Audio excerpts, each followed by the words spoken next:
Hi, welcome to daily update. इस class में हम द हिंदू और इंडियन एक्सप्रेस के जितने भी one liner type current affairs रहते हैं उसे कवर करने की कोशिश करते हैं। आज है 6 जनवरी और आज हमारी क्लास में टोटल में 8 न्यूज है जिसे हम आज की क्लास में कवर करने वाले हैं। तो चलिए शुरू करते हैं हमारा आज का पहला न्यूज से। हमारा आज का पहला न्यूज है इंडिया और जर्मनी को लेकर। अच्छा, अभी क्या होने वाला है, जर्मनी के जो चांसलर है फ्रेडरिक मर्ज, वो इंडिया विजिट पे आने वाले हैं 2 दिन के लिए। और ये उनका फर्स्ट विजिट रहेगा इंडिया में जब से वो जर्मनी का चांसलर बना है। इस विजिट में इंडिया और जर्मनी मिलकर कुछ कुछ एरिया में कोऑपरेशन करने वाले हैं। किस किस एरिया में? Trade, investment, technology, education, skill and mobility और advancing collaboration, defence, security, science, innovation innovation and research, green green and sustainable development और पीपल टू पीपल टाइज। ये सब एरिया में इंडिया और जर्मनी कोलैबोरेशन करने वाली है। इसी के साथ और भी देख लेते हैं। 2000 में मई महीने में 2000 के इंडिया और जर्मनी ने क्या किया था, एक स्ट्रेटेजिक पार्टनरशिप स्टार्ट किया था। और उसी को और भी मजबूत करने के लिए फिर से इंडिया और जर्मनी ने मिलकर 2011 में इंटर गवर्नमेंटल कंसल्टेशन को लॉन्च किया था। इसी के साथ आगे बढ़ते हैं नेक्स्ट न्यूज पे। नेक्स्ट न्यूज है पीएम का विजिट को लेकर। रिसेंटली क्या हुआ है, पीएम मोदी जो सोमनाथ टेम्पल है वहां पर विजिट के लिए गए हैं। तो ये न्यूज में आ जाता है पीएम मोदी रिसेंटली कौन सा टेम्पल पे विजिट पे गए थे, वो है सोमनाथ टेम्पल पे। इस टेम्पल को जो इस टेम्पल पे जो अटैक हुआ था, वो अटैक को 1000 साल हो गया है। इसी के एनिवर्सरी में पीएम मोदी इस टेम्पल पे विजिट पे गए हैं। अच्छा, ये जो हिस्ट्री का है ये भी करंट अफेयर्स में आ गया। महमूद ऑफ गजनी क्या किया था, 1026 में सोमनाथ टेम्पल पे अटैक किया था और लूट के गया था। इसी के साथ आगे बढ़ते हैं नेक्स्ट न्यूज पे। हमारा आज का थर्ड न्यूज है ओनाम पोंगल फेस्टिवल को लेकर। रिसेंटली तमिलनाडु के जो ये डिस्ट्रिक्ट है तिरुचि डिस्ट्रिक्ट, इस डिस्ट्रिक्ट का Manappuram Manappuram military ground area पे क्या हुआ था, पोंगल फेस्टिवल का ऑर्गेनाइजेशन हुआ था। और उसी में इंडिया के जो होम मिनिस्टर है अमित शाह, उसने पार्टिसिपेट किया है। तो इसीलिए ये न्यूज करंट अफेयर्स पे आ जाती है। आगे बढ़ते हैं नेक्स्ट न्यूज पे। नेक्स्ट न्यूज है पुलिस सर्विलेंस डाटा को लेकर। अच्छा, जो डाटा है पुलिस सर्विलेंस को लेकर उसे रिलीज किया गया है 2020, 21, 22, 23 और 24, ये 5 साल का एक डाटा रिलीज किया गया है। उसका नाम क्या है, ये रिपोर्ट का नाम क्या है, data on police organisation report. ये रिपोर्ट रिलीज किया गया है और इसमें 2020, 21, 22, 23, 24 ये साल का डाटा मेंशन है। और इसे रिलीज किसके द्वारा किया गया है, इसे रिलीज किया गया है bureau of police research and development, इसके द्वारा यह रिलीज किया गया है। ये एक पुलिस का थिंक टैंक है होम मिनिस्ट्री के अंडर में। पुलिस के जितने भी सोशल मीडिया मॉनिटरिंग प्लेटफॉर्म है या फिर मॉनिटरिंग सेल है, वो सबसे ज्यादा कहाँ कहाँ पर है, वो सबसे ज्यादा ऑपरेशनल है बिहार में 52 को, उसके बाद महाराष्ट्र 50, पंजाब 48, वेस्ट बंगाल 38 और असम 37। ये 6 डिस्ट्रिक्ट एक सॉरी ये 5 डिस्ट्रिक्ट में पुलिस का जो सोशल मीडिया मॉनिटरिंग सेल है ये सबसे ज्यादा है। ऑल इंडिया लेवल पे देखा जाए तो 2020 में ऑल इंडिया में 262 सोशल मीडिया मॉनिटरिंग सेल का एक्टिव था और इसी को बढ़ाकर 2024 में 365 हो गया है। मणिपुर में 2020 में 3 गो सेल था, उसी को बढ़ाकर 2024 में 16 गो हो गया है।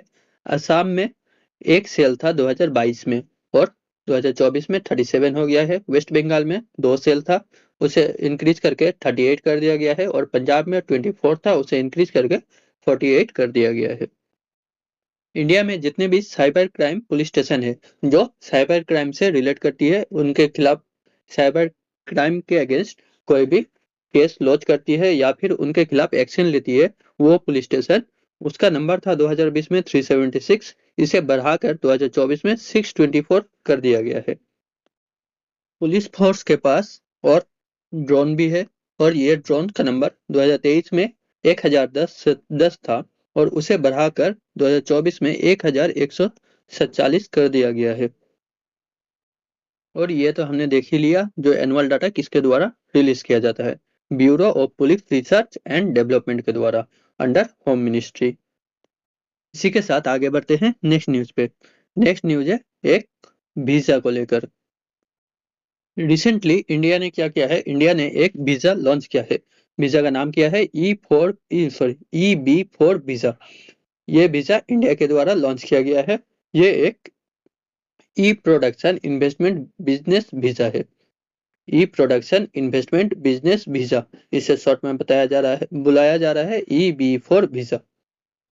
ये वीजा चाइनीज नेशनल्स के लिए इंट्रोड्यूस किया गया है। जितने भी चाइना के बिजनेसमैन हैं, वो इसी वीजा के इस्तेमाल करते हुए इंडिया में ट्रैवल के लिए आ सकता है, बिजनेस पर्पस के लिए। आगे बढ़ते हैं नेक्स्ट न्यूज की तरफ। नेक्स्ट न्यूज है मनोज कोठारी को लेकर। मनोज कोठारी ये कौन है? ये है एक इंडिया के बिलियर्ड्स चैंपियन। इनका क्या हुआ है, ये अभी रिसेंटली पास्ट अवे हो गए हैं, इनका डेथ हो गया है अभी,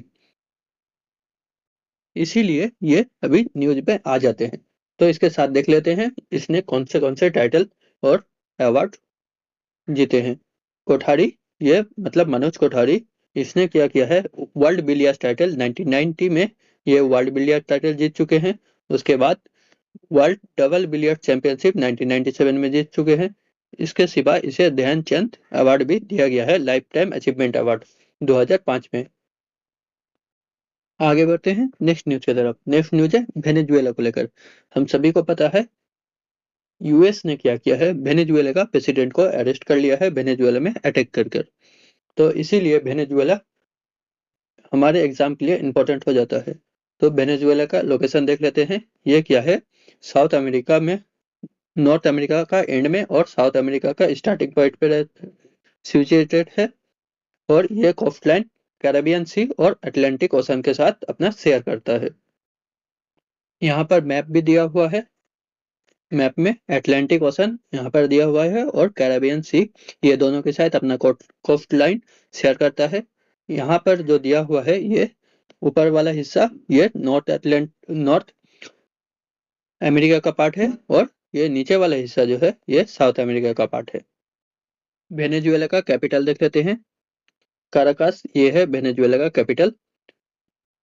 अच्छा, वेनेजुएला का जो नेबरिंग कंट्री है वो कौन कौन सा है, कोलंबिया, गुआना और ब्राजील। ये है वेनेजुएला का नेबरिंग कंट्रीज। और वेनेजुएला का प्रेसिडेंट कौन है, प्रेसिडेंट है निकोलस मादुरो। इन्हीं को क्या हुआ है, यूएस के द्वारा अरेस्ट कर लिया गया है। आगे बढ़ते हैं नेक्स्ट न्यूज की तरफ, और ये हमारा आज का आखिरी न्यूज है। हमारा आज का लास्ट न्यूज है एक अवार्ड को लेकर। कौन सा, क्रिटिक्स चॉइस अवार्ड 2026। ये अवार्ड दिया जाता है फिल्म का क्षेत्र में। अच्छा, इस साल का जो बेस्ट पिक्चर अवार्ड है वो मिला है वन बैटल आफ्टर अनदर। ये फिल्म को बेस्ट पिक्चर अवार्ड दिया गया है। और best director Paul Thomas Anderson को इसी फिल्म के लिए वन बैटल आफ्टर अनदर, इसी फिल्म के लिए जो बेस्ट डायरेक्टर का अवार्ड दिया गया है वो है Paul Thomas Anderson. Best actor का दिया गया है टिमोथी कमालेट, मार्टी सुप्रीम मूवी के लिए। Best actress Jessie Buckley, Hamnet movie के लिए। यहाँ पर और भी दिया हुआ है, best supporting actor, best supporting actress, best comedy, ये वाला देख लेना एक बार, the naked gun. Best animated feature K pop demon hunter, best animated feature K pop demon hunter. और है ये टीवी सीरीज का, वो था फिल्म का, ये है टीवी सीरीज का। टीवी सीरीज में जो बेस्ट ड्रामा का अवार्ड दिया गया है किसको, द पीट को। Best comedy award the studio, और लिमिटेड सीरीज के लिए एडोलेसेंस। ये तीनों इंपॉर्टेंट हो जाता है। और इसी के साथ बेस्ट एक्टर ड्रामा सीरीज के लिए नोआ को दिया जाता है, द पीट ड्रामा सीरीज के लिए। बेस्ट एक्ट्रेस कॉमेडी के लिए ये सेथ रोजेन, स्टूडियो के लिए। बेस्ट एक्टर लिमिटेड सीरीज के लिए, स्टेफन ग्राहम एडोलेसेंस के लिए, और भी दिया हुआ है बेस्ट एक्ट्रेस ड्रामा सीरीज के लिए, बेस्ट एक्ट्रेस कॉमेडी सीरीज के लिए, बेस्ट एक्ट्रेस लिमिटेड सीरीज के लिए भी ये भी दिया हुआ है। और जो बेस्ट फॉरेन लैंग्वेज सीरीज है वो है स्क्विड गेम, इन्हें मिला है। तो इसी के साथ हमारा आज का क्लास यहीं पर खत्म होता है।